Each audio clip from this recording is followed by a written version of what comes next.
সুপ্রিয় দর্শক, আসসালামু আলাইকুম। আসলে চলছে জানুয়ারি মাস। তো জানুয়ারি মাসে আমাদের বাগানে কিন্তু অধিকাংশ গাছেই কিন্তু আমের মুকুল ফুটে গেছে। তো দেখতে পাচ্ছেন যে আমার যে দুই পাশে যে গাছগুলা, এই গাছগুলাতে কিন্তু অলরেডি কিন্তু মুকুল ফুটে গেছে। তো আপনাদেরকে আমি কিন্তু বিভিন্ন ভিডিওতে আমাদের এই বাগানের যে আম গাছগুলায় কোন সময় কি পরিচর্যা করতে হয় সেটি কিন্তু আমরা সার্বক্ষণিক তুলে ধরার চেষ্টা করেছি। তো আমি গত দু এক পর্বে কিন্তু দেখিয়েছি যে এই আম গাছগুলোতে মুকুল আসার পূর্বে আমরা কী ধরনের স্প্রে করেছি।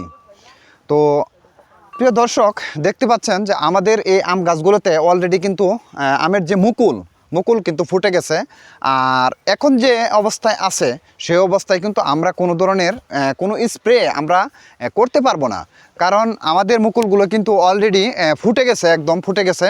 ফুটে যাওয়ার কারণে কিন্তু আমরা এখানে স্প্রে করতে পারবো না। আমরা কিন্তু মুকুল ফুটে যাওয়ার আগেই কিন্তু আমরা এখানে স্প্রে করে দিয়েছি। প্রিয় দর্শক, দেখতে পাচ্ছেন যে সম্পূর্ণ বাগানটি কিন্তু আমের যে মুকুলের যে মুহুমুহ গন্ধ, সেই গন্ধে কিন্তু আসলে বাতাসে সুবাসিত হচ্ছে। এই আমের মুকুলগুলো দেখতেও কিন্তু অত্যন্ত চমৎকার। এটি আসলে আমাদের বাগানে মানে একটি লক্ষণীয় বিষয়। সেটি হচ্ছে যে এই ছোট গাছগুলা থেকে কিন্তু আমরা গত সিজনেও আম নিয়েছি।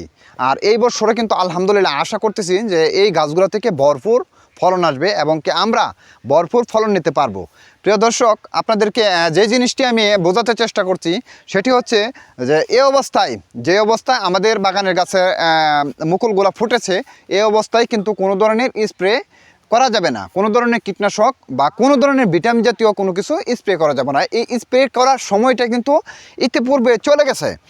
তো যাদের বাগানে এখনও পর্যন্ত মুকুল এই অবস্থায় আছে যে এখনও ফুটে নেই এই অবস্থায় আছে, তারা কিন্তু চাইলে স্প্রে করতে পারেন। আর যাদের বাগানের মুকুলগুলা আমাদের বাগানের মতো, এই আম গাছগুলানের মতো মুকুলগুলা ফুটে গেছে, তারা কিন্তু কোনোভাবেই স্প্রে করতে পারবেন না। যতক্ষণ না পর্যন্ত এই মুকুল থেকে আমের গুটি দাঁড়ায় ততক্ষণ পর্যন্ত স্প্রে করতে পারবেন না।